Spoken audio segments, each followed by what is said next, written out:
اما بعد،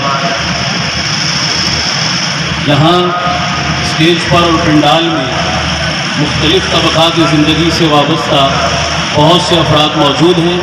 میں 2 منٹ میں صرف ایک پیغام دے کر اجازت چاہوں گا۔ سر سے لے کر پاؤں تک انسان کا جسم تضادات کا مجموعہ ہے۔ آنکھ کا کام دیکھنا ہے، سن نہیں سکتی۔ کان کا کام سننا ہے، دیکھ نہیں سکتے۔ زبان کا کام بولنا ہے، دھڑک نہیں سکتی۔ دل کا کام دھڑکنا ہے، چل نہیں سکتا۔ پتہ چلا کوئی ایک عضو دوسرے عضو کی جگہ نہیں لے سکتا۔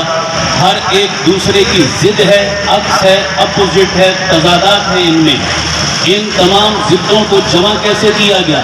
مثال کے طور پر ایک بندہ مر گیا، آپ اس کے جسم کے ٹکڑے کر دیں، قیمہ کر دیں، ٹکا بوٹی کر دیں، اسے کوئی فرق نہیں پڑے گا، اس لیے کہ وہ ایک بے جان ڈیڈ باڈی ہے۔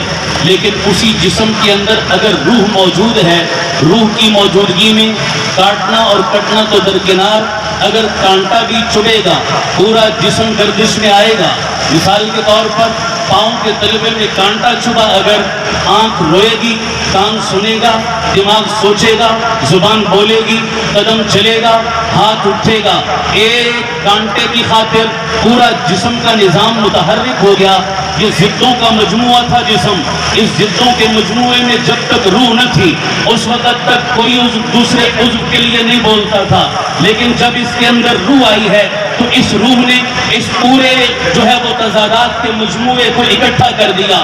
بالکل اسی طرح یہ ہمارا معاشرہ ہے۔ کوئی پنجابی ہے، کوئی پٹھان ہے، کوئی سندھی ہے، کوئی بلوچی ہے، کوئی گورا ہے، کوئی کالا ہے، کوئی سرائکی ہے، کسی میں صوبے کا اختلاف، کسی میں زبان کا، کسی میں رنگ و نسل کا، کوئی بریلوی، کوئی دیوبندی، کوئی اہل حدیث، کوئی پی ٹی آئی، کوئی نون لیگ، کوئی پیپلز پارٹی، طرح طرح کے تضادات کا مجموعہ ہے یہ معاشرہ۔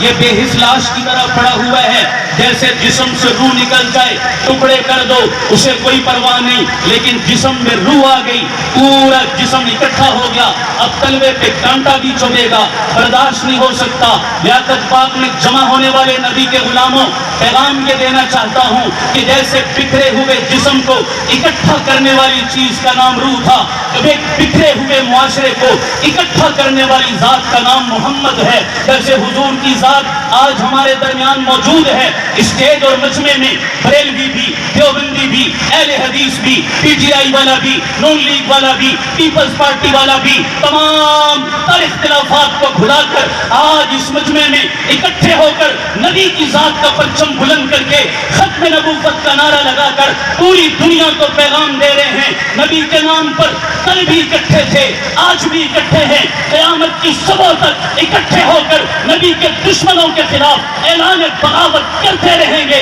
اور ختم نبوت زندہ باد۔